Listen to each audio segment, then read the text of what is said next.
O caso Cíntia Oliveira.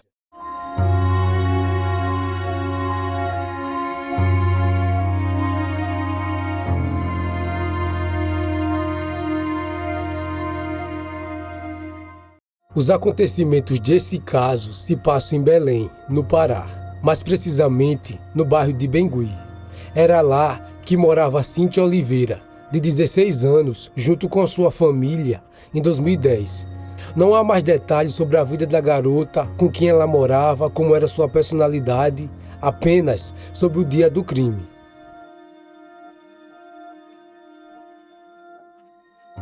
Segundo familiares, na noite do dia 20 de julho, por volta das 7 da noite, a adolescente saiu de sua casa para ir à igreja e de lá foi para a casa de uma prima e depois iria para a casa de uma colega. O que se sabe é que Cíntia avisou a sua mãe que iria para o culto, mas não sabemos se ela também contou que iria para a casa dessa tal amiga ou foi uma decisão de última hora. Nesse crime, há 4 envolvidos: 2 menores de idade, uma garota de 16 e um adolescente de 15 e 2 adultos. Os adultos são Ezequiel Abreu Calado e Nancy Daniele da Silva Amorim, ambos, na época, de 18 anos. A menor, de 16 anos, que não teve o nome revelado, era namorada do Ezequiel e tinha uma amizade com a Cíntia.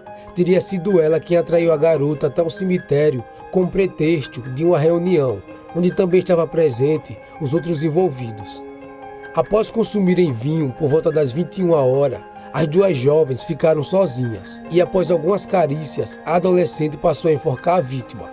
Os 2 se aproximaram e passaram a ajudar a garota a matar a colega, aplicando-lhe socos e cortando-lhe o pescoço com um pedaço de lajota. Ezequiel bateu na cabeça da jovem usando uma cruz encontrada no cemitério.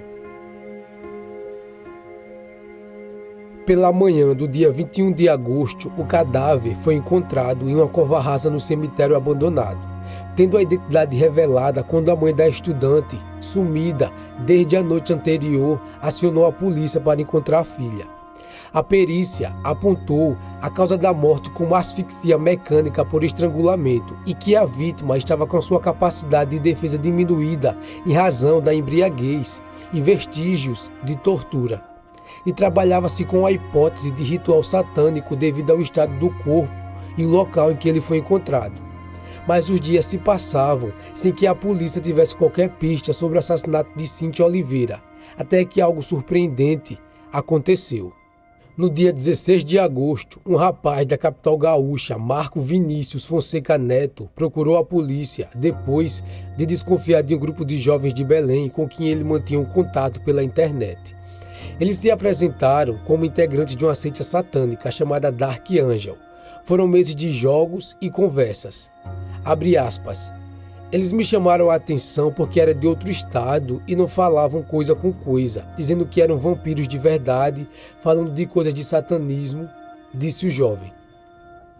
Durante uma conversa por Skype, o jovem gaúcho provocou os paraenses, dizendo que era tudo mentira e que eles não eram vampiros de verdade. Foi quando então eles começaram a contar sobre o assassinato de Cíntia Oliveira. Para a surpresa de Marcos, Ezequiel detalhou detalhes e confessou o assassinato de Cíntia.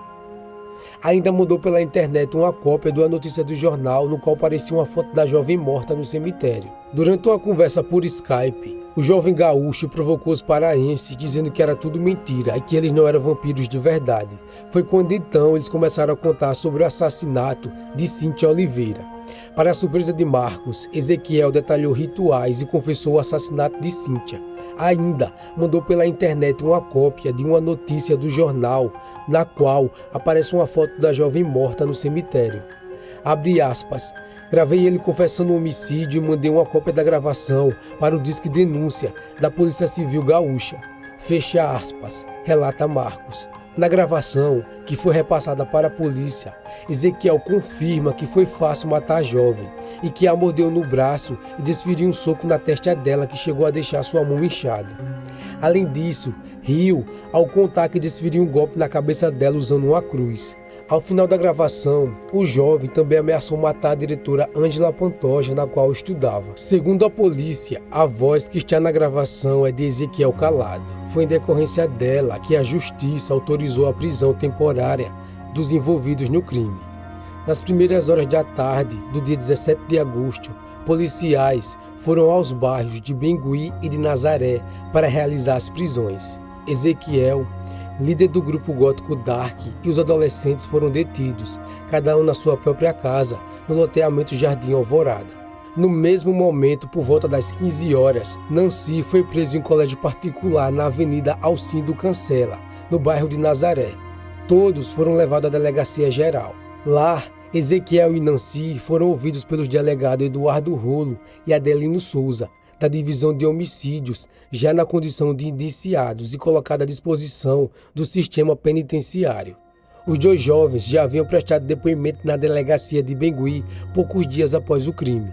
Da delegacia geral, os adolescentes foram encaminhados ao DP, onde foram ouvidos pela delegada diretora da divisão, Socorro Maciel, e também pela Promotoria de Infância e Juventude. Em seguida, eles ficaram sob a responsabilidade da Fundação da Criança e Adolescente do Pará, FUNCAP.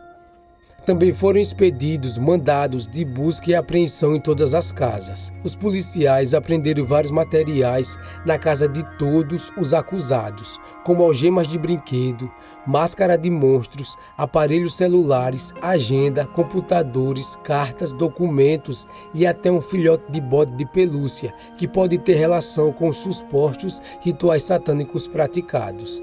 Durante a apresentação diante do delegado Neivaldo Costa, diretor de polícia especializado da Polícia Civil, Nancy contou detalhes de como o adolescente foi morto no cemitério.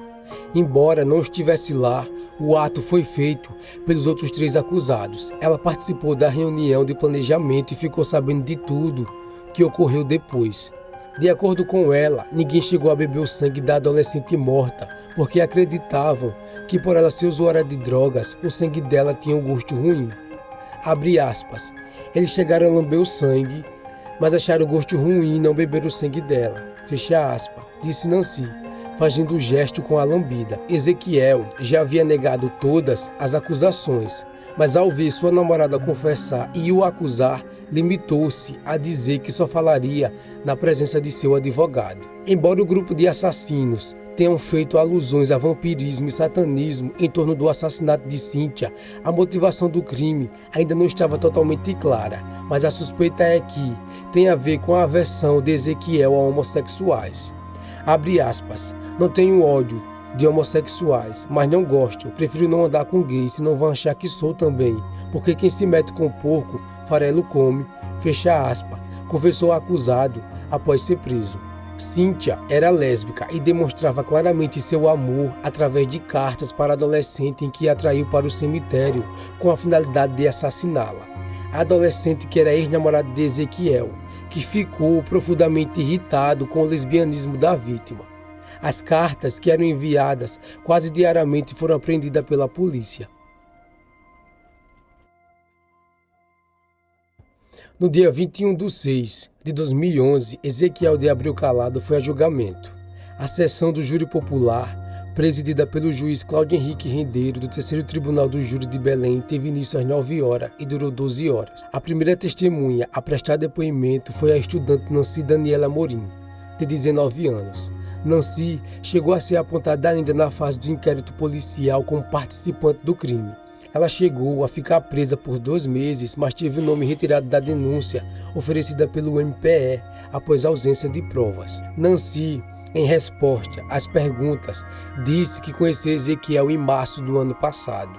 O réu, segundo ela, era o líder do grupo gótico Dark Angel e era chamado de Lord Blood por ser o mais velho. Ela ainda disse que soube do plano de matar a adolescente de 16 anos por meio do réu, cerca de 15 dias antes do crime, mas achou que se tratava de uma brincadeira. De acordo com Nancy, o pedido para Ezequiel matar a estudante partiu do adolescente com quem ele havia namorado e terminado uma semana antes do crime, devido ao fato de a vítima ter interesse nela.